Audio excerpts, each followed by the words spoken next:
let's say you just ordered a brand new carbon steel pan. You've seen them online and you think they look amazing and you want to start working with them. And then you open the package and this is what you get. It's shiny, it's silver, and you're like, shoot, what the heck do I do with that? Seasoning is a layer of oil that's been cooked onto and basically into the pan itself. As you use it more, you're building up this blackened layer that goes into this pan really, really well. So when you get your pan, it doesn't have any seasoning whatsoever. What I wanted to do with this video is walk you through my favorite ways for seasoning these pans. I've got 2 different ones, and then also troubleshoot some things that could go wrong. So I know people who have like streaks of oil, maybe their food is still sticking. All of these things can happen with this type of pan, and I want to troubleshoot how to fix those for you.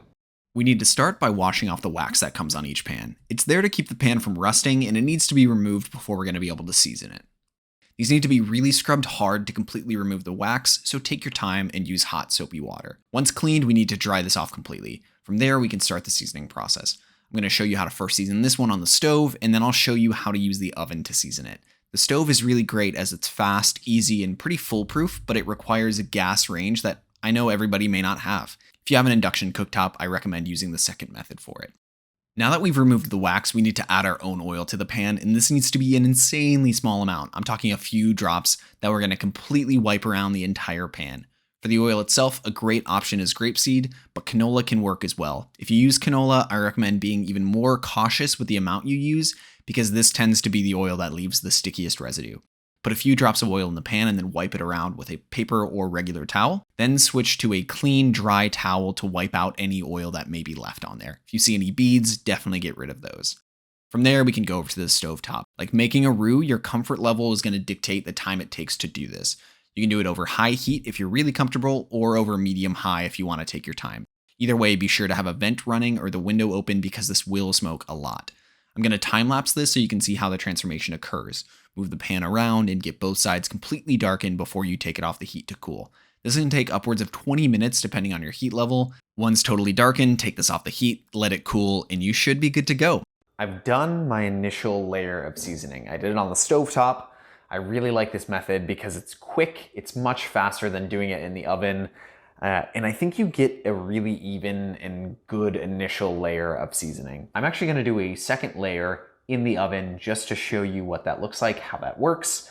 So I'm going to get this in the oven. It's going to go in at 450 for about an hour. I'm going to do the same very, very thin layer of oil on the outside of the pan, get it in the oven with a sheet tray underneath it just in case anything drips out. There shouldn't be any drippage because I'm going to wipe out most of the oil anyways, but that'll just keep it safe from getting smoke in the oven. This process is going to start the exact same as the stovetop. Clean it, dry it, and then coat it with the thinnest layer of oil possible. From there, place it face down in a 450-degree oven for 1 hour with a sheet tray on the rack below it. After the hour is done, turn off the oven, leave the pan inside, and let it cool off until the pan is completely cool to the touch. If the initial coating isn't enough, this process can be repeated as much as you need. I had recorded a follow-up to the oven section after the pan had cooled off and came out. However, it was like 2 in the morning, it was really boring, so here I am doing it again. It's a couple weeks later, and you can see how much different it looks now that I've been using it versus when it came out of the oven. You can see it's a little scratched up, but overall it looks amazing. I'm really, really happy with it. My biggest recommendation is for you to just cook on it as much as you can. As long as you don't leave a ton of grease in the pan after you've cooked with it, these pans are gonna kind of take care of themselves. They're pretty foolproof in that way.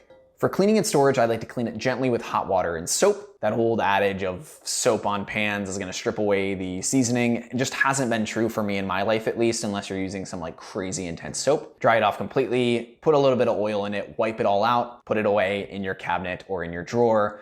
The oil is gonna keep it from rusting, and then it'll be nice and ready to go the next time you need it. That being said, there are a couple of pitfalls to watch out for. The first, and I think the most common, is a sticky layer of like thick oil that's on the outside of your pan. This often occurs when you've used too much oil in the seasoning phase. Looking at you, my brother, Ryan, shout out. And then that layer has formed basically on the base of all of the layers. So if we think about this as stacking layers of seasoning on top of each other, let's say this layer down here is the one that's maybe messed up. The best way to fix it is we need to get back down to that layer.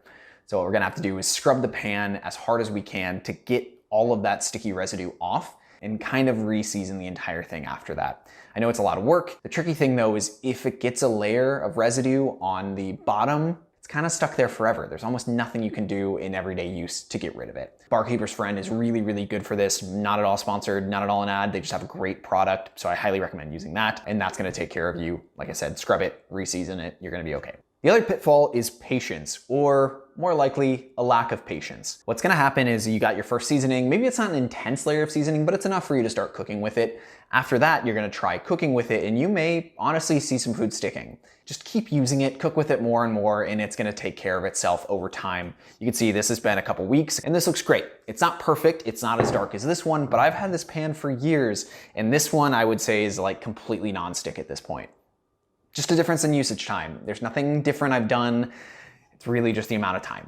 When I first got this pan, I didn't honestly do anything to season it at all, period. I took it out of the box, I cleaned it, and then I started cooking on it.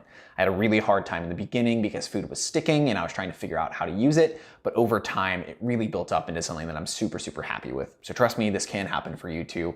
Even if you've not taken the steps to season it properly, they really do sort themselves out. The truth is these pans are almost foolproof and you're not gonna mess it up. It's a massive piece of steel. There's almost nothing you can do to fully ruin it. Trust me, you're gonna be okay. So try these tips out. Go ahead and comment below if you've had experience with a carbon steel pan and you have any tips for someone who's trying to use it, things that you like about it, things that you hate about it, and just general usage of these pans. I love them, but I'd be interested to hear what you think if you've got a different opinion on it. If you like what I'm doing here, go ahead and subscribe. Thank you so much for watching. I've also got a Patreon if you want to support me directly. That will be in the link down below. Thank you so much for being here. Cheers.